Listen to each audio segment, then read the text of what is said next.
Hi, I'm Jason Gorber, and we're looking at the JBL Turntable, the Spinner BT. So the BT stands for Bluetooth, which is a little bit complicated when it comes to turntables. Of course, the whole joy of going into the turntable is to get that analog audio goodness. And Bluetooth is, of course, a digital, very convenient, but a digital transmission standard. So what's really great about this turntable is it really gives you sort of the best of many worlds, not just both worlds. You actually have Bluetooth transmission right out of the box, so you can hook this up to your portable speaker or even your Bluetooth headphones. I think this is actually great if you actually do want to just sort of, disconnect from your a bigger setup and actually have the portability of this. This actually allows you very easily and conveniently to actually hook into a Bluetooth device and have it play that way. What I love about this turntable, first of all, it looks like a turntable. I kind of love that. The plinth is MDF. It's got these really nice solid feet that you can adjust. I find the sort of vintagey front quite handsome. 3345, very easy to change the speed. You're not messing around adjusting the belt. It has full anti-skate. The cartridge is one of the Audio-Technica 3600 Ls or whatever they are, relatively standard spherical cartridge, but the head shell itself is fully removable, but the arm itself is quite good. And you can see, to start and stop, you simply move the tone arm over, it starts spinning, and you're good to go. To set the weight, there are recommendations in the manual about putting the counterweight on, turning it counterclockwise and getting it. I just find if you're getting a turntable, especially one of this caliber, just get a digital scale. They're not very expensive, and it's you're able to dial it in. I set it at exactly 3 grams. This particular cartridge likes to run between 2.5 and 3.5. You sort of set in the middle, and I skate right at 3 grams and does what we want it to do.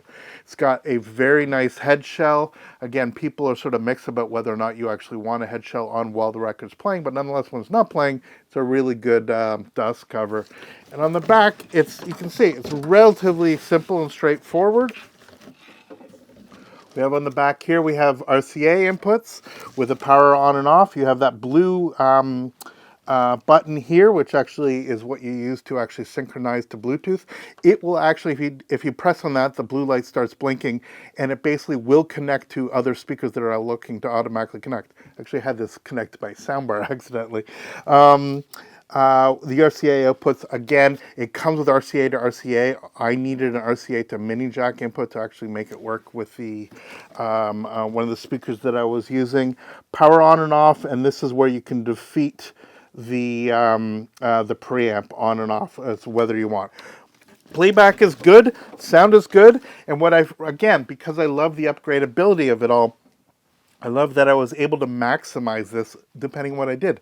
Bluetooth is the least good quality. It does do aptX HD, which is great.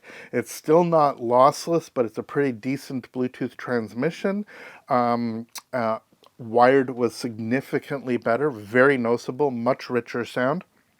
And bypassing the preamp and putting it into a preamp much more expensive than this player itself, the turntable itself, really showed what the maximum sound that you're going to get out of something like this, and I was extremely pleased. The aluminum platter, decent, not the best in the world that you're going to get, but certainly within this price range. It's good, solid, not plastic at all. Even the arm, the material that they put on the arm, very decent, really good caliber. This is a big jump up from most people's what they consider their sort of entry-level turntable. And for a small increase in price, you're really getting a good, solid unit. There are so many people buying records these days and not actually playing them. I recommend obviously having lots of records, but I also recommend actually having a good player for you to actually give a listen to. And whatever your speaker setup, whether it's just you're starting out with some Bluetooth speakers going all the way to a very intense 2-channel system, or even a surround system that you just want to employ some records in, this is a way to go. The Spinner from JBL.